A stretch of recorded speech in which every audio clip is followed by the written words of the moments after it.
selamat pagi semuanya. Assalamualaikum warahmatullahi wabarakatuh. Waalaikumsalam warahmatullahi wabarakatuh. Nah, pada kesempatan kali ini, kita di sini akan mempresentasikan atau memberikan informasi tentang peer-to-peer lending. Sebelum kepada materi, kita perkenalkan dulu terlebih dahulu. Perkenalkan, nama saya Eli Marina dan ada dua orang teman saya. Silahkan memperkenalkan diri. Ada saya, Siti Nur Fitri Yuliani. Dan saya Yayu Dewi Sartika. Nah, setelah itu kita jelaskan dulu sebelum kepada materi inti, kita harus tahu dulu peer-to-peer itu apa. Peer-to-peer lending adalah sebuah layanan atau metode pinjam-meminjam dalam mata uang rupiah di Indonesia secara langsung menghubungkan kreditur atau lender sebagai pemberi pinjaman yang berbasis teknologi informasi. Nah, peer-to-peer lending ini juga diatur dalam peraturan Otoritas Jasa Keuangan di nomor 77 garis miring POJK titik 01 garis miring 2016. Nah, contoh dari peer-to-peer lending ini seperti pinjaman-pinjaman online seperti Danamas, Kredit Pintar, Amarta, Asetku, atau Tanifan. Nah, kita ke materi intinya aja ya. Jadi, di sini materi intinya itu ada kode etik peer-to-peer lending. Yang pertama akan dijelaskan oleh Teh Siti. Silahkan Teh Siti untuk memperjelaskan apa saja Baik. sih kode etik peer-to-peer lending. Yang pertama ada transparansi produk dan metode penawaran produk layanan. Nah, sebelumnya tujuannya untuk apa sih? Nah, tujuan dari transparansi dan metode penawaran produk layanan ini bertujuan untuk memberdayakan pengguna yang mengajukan, memberikan, menerima, dan mengelola produk yang ditawarkan oleh penyelenggara secara sadar dan memahami seluruh risiko yang terkait dan secara bertanggung jawab. Nah, di dalam transparansi metode penawaran produk ini ada 4 poin. Yang pertama ada keterbukaan informasi terkait hak dan kewajiban umum. Nah, ada setiap penyelenggara, Techfin ini wajib menyampaikan informasi umum dan mekanisme layanan sebelum pengguna dapat menggunakan layanan itu. Techfin ini terkait satu ada hak dan kewajiban dari pengguna, yang keduanya ada biaya-biaya layanan yang terkait dalam yang dibebankan kepada pengguna, dan ada peran dan tanggung jawab dari penyelenggara Techfin-nya. Lalu yang kedua ada keterbukaan informasi biaya. Nah, keterbukaan informasi biaya ini meliputi setiap penyelenggara Techfin ini wajib mencantumkan seluruhnya biaya yang timbul termasuk biaya yang timbul di muka, bunga, biaya asuransi, atau pertanggungan lain.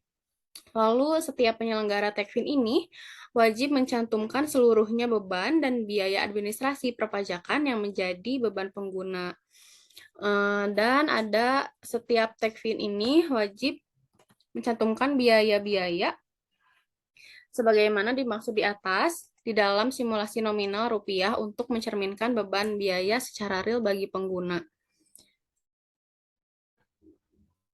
Lalu yang ketiga, ada keterbukaan informasi risiko bagi pengguna.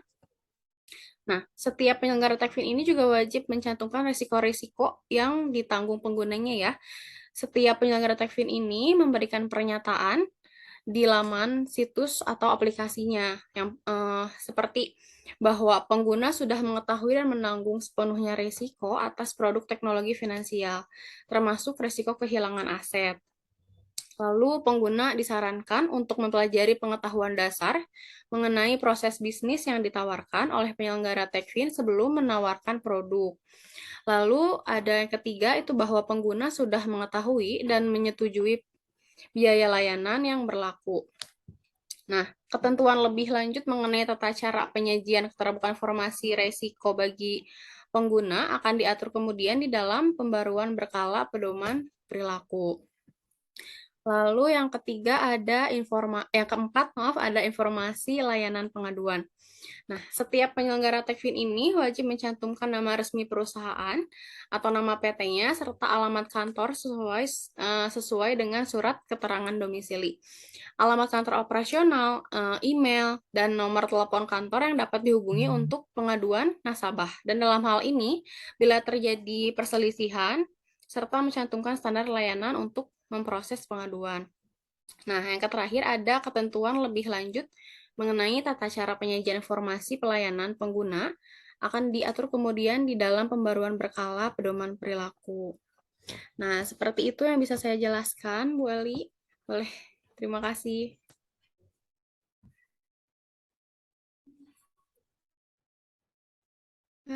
Ya, terima kasih sudah menjelaskan kode etik yang pertama.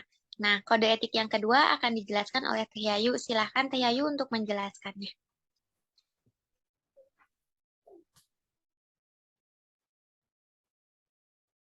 Terima kasih, Kylie. Untuk di sini saya akan menjelaskan tentang manajemen risiko produk baru. Di mana dalam manajemen risiko produk baru ini ada 4 poin. Yang pertama, prinsip kehati-hatian. Yang kedua, larangan penawaran produk tanpa kesepakatan para pihak. Yang ketiga, kewajiban verifikasi dan asesmen pengguna. Yang keempat, larangan rekayasa data. Nah, yang pertama, prinsip kehati-hatian.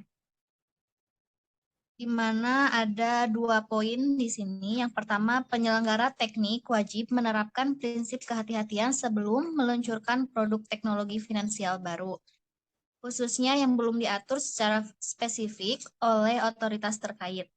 Sehingga penyelenggaraan Tekvin yang bahwa produk teknologi finansial tersebut diantaranya yang pertama, 1. Sudah diantisipasi segala risiko-risiko yang dapat merugikan pengguna. Yang kedua, yaitu sudah diantisipasi segala risiko penyalahgunaan produk. Yang ketiga, bermanfaat dan memberikan nilai tambah bagi penggunaan. Dan yang terakhir ada memperhatikan kemampuan finansial pengguna untuk membayar layanan produk teknologi finansial. Dan yang keduanya yaitu ada ketentuan lebih lanjut mengenai bentuk-bentuk praktik yang dilarang akan diatur kemudian di dalam pembaruan berkala pedoman perilaku. Untuk yang keduanya ada larangan penawaran produk tanpa kesepakatan para pihak, yaitu ada 3 poin. Yang pertama, setiap penyelenggara Tekvin dilarang menawarkan produk teknologi finansial dan membebankan biaya-biaya yang belum disetujui secara eksplisit kepada pengguna. Yang kedua yaitu setiap penyelenggara Tekvin dilarang meningkatkan secara sepihak biaya-biaya yang sebelumnya telah disepakati dengan pengguna tanpa ada persetujuan eksplisit dari pengguna. Nah, yang ketiganya yaitu ketentuan lebih lanjut mengenai bentuk-bentuk praktik yang dilarang akan diatur kemudian di dalam pembaruan berkala pedoman perilaku. Dan untuk poin manajemen risiko yang ketiga yaitu kewajiban verifikasi dan asesmen pengguna. Di mana di sini ada 4 poin. Yang pertama, setiap penyelenggara Tekvin yang menawarkan produk yang dapat membebani keuangan dari pengguna wajib memiliki sistem dan proses verifikasi dan asesmen atas identitas dan kondisi keuangan pengguna. Yang kedua, setiap penyelenggara Tekvin wajib memiliki sistem untuk memastikan keakuratan data dan informasi yang diberikan oleh calon pengguna. Yang ketiga yaitu dalam melakukan verifikasi dan asesmen antara sesama penyelenggara Tekvin dapat berbagai data sesuai dengan ketentuan peraturan perundang-undangan yang berlaku.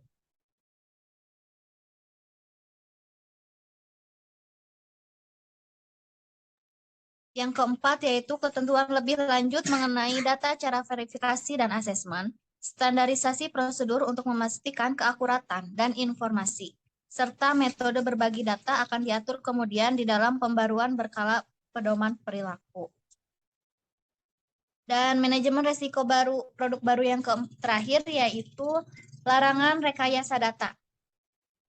di mana yang pertama yaitu setiap penyelenggara Techfin dilarang melakukan rekayasa atau manipulasi data pengguna, dalam arti dengan atau dapat persetujuan pengguna, yang dapat memberikan risiko atau exposure liabilitas keuangan pribadi pengguna. Yang terakhir yaitu ketentuan lebih lanjut mengenai bentuk-bentuk praktik yang dilarang akan diatur kemudian di dalam pembaruan berkala pedoman perilaku. Mungkin itu saja yang dapat saya jelaskan. Terima kasih Teh Ayu sudah menjelaskan kode etik yang kedua. Nah, kode etik yang ketiga akan dijelaskan oleh saya sendiri, di mana ini adalah penerapan prinsip itikat baik. Dalam fair-to-fair lending memang seharusnya menerapkan prinsip itikat baik. Yang pertama, ada itikat baik dalam pengenaan persyaratan dan biaya. Yang pertama, penyelenggaraan teknologi finansial dilarang menempatkan syarat, ketentuan, atau biaya yang mengandung unsur tipu muslihat. Yang kedua, menetapkan syarat ketentuan bunga atau biaya yang tidak memperhatikan kemampuan pengguna untuk membayar layanan atau memenuhi kewajiban finansialnya. Nah, yang kedua, penerapan ini dalam penerapan etikat baik dalam penanganan data pribadi. Yang pertama, setiap penyelenggara wajib memiliki itikat baik dalam setiap pengumpulan, penyimpanan, dan penggunaan data pribadi pengguna dan calon pengguna. Misalnya, kita tuh harus menjaga informasi data yang kita miliki dari peminjam uang kepada teknologi finansial. Lalu yang kedua ada contoh kegiatan pengumpulan, penyimpanan, dan penggunaan data pribadi konsumen yang dilakukan tanpa itikat baik antaranya. Nah, ini dilakukan dengan tidak menerapkan itikat baik. Yang pertama, meminta data dari pengguna meskipun belum ada layanan yang dapat diberikan kepada konsumen. Misalnya, saya memiliki teknologi pinjam-meminjam, namun saya belum bisa, aplikasi yang saya buat itu belum bisa dipakai dengan sempurna, tetapi saya sudah meminta data-data konsumen untuk data saya. Nah, itu tuh tidak boleh. Yang kedua, mengumpulkan data pribadi yang tidak relevan dan layanan yang akan diberikan kepada pengguna. Yang ketiga, mengumpulkan data pribadi di luar data yang sudah disetujui untuk diberikan oleh pengguna. Nah, yang keempat, mengumpulkan dan menyimpan data pribadi meskipun penyelenggara belum memiliki sistem elektronik yang handal untuk melakukan kegiatan tersebut. Lalu bagian ketiga, yaitu ketentuan lebih lanjut mengenai bentuk-bentuk praktik yang dilarang akan diatur kemudian dalam pembaruan berkala pedoman perilaku. Yang ketiga, ada penggunaan pihak ketiga pendukung ekosistem. Yang pertama, ada setiap penyelenggara dilarang menggunakan pihak ketiga pendukung ekosistem teknologi finansial yang tergolong dalam daftar hitam otoritas dan asosiasi-asosiasi fintech. Misalnya, saya memiliki sistem informasi aplikasi pinjam-meminjam, tetapi dengan bantuan aplikasi yang ada dalam daftar hitam otoritas atau asosiasi-asosiasi fintech untuk mendukung usaha saya jalan. Nah, itu tuh tidak boleh dan dilarang oleh teknologi finansial. Lalu ada larangan pengguna kekerasan fisik dan mental. Setiap penyelenggara dilarang melakukan praktik bisnis yang mengandung unsur kekerasan fisik dan mental, ataupun cara-cara yang lain menyinggung sara untuk merendahkan harkat, martabat, serta harga diri pengguna di dunia fisik maupun dunia maya, atau bisa disebut cyberbullying, baik terhadap pengguna, harta bendanya, atau kerabat dan keluarganya.